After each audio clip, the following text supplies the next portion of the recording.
Yeah, so may Jollibee ako. So congratulations kung nakasabay ka diyan sa baba, no. So napakalaking jump for a day in one day.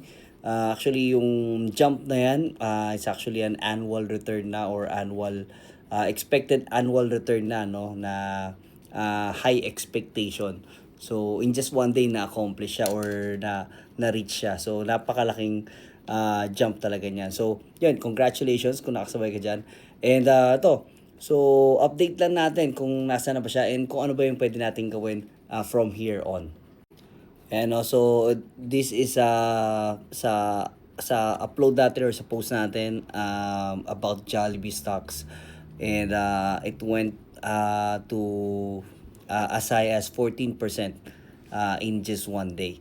And ito, what we can do or what we can expect since it is still on a downtrend. So as you can see, lower highs and lower lows. So yun yung characteristics ng bearish or ng downtrend. So what we need to expect or what we need to see from here is that, ayan, yung nasa taas na yan, yung dilaw, it needs to build higher highs and higher lows. So wait for it to go down first or to go up, then have some pullback, then create some lower lows. That's where we can entry.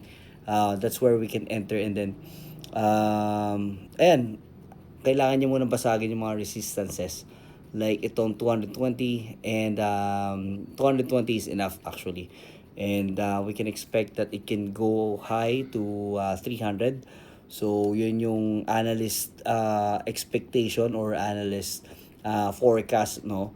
So ayan, yun yung kailangan natin makita at least to have some higher highs and higher lows. Ayan, and basagin niya muna yung mga resistances like itong 220, and then create some higher highs and higher lows. So yun lang.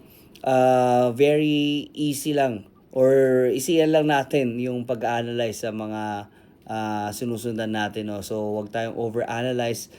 We also need to take action.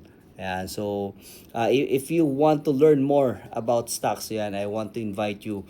Nandiyan yung link natin sa bio natin or sa description box.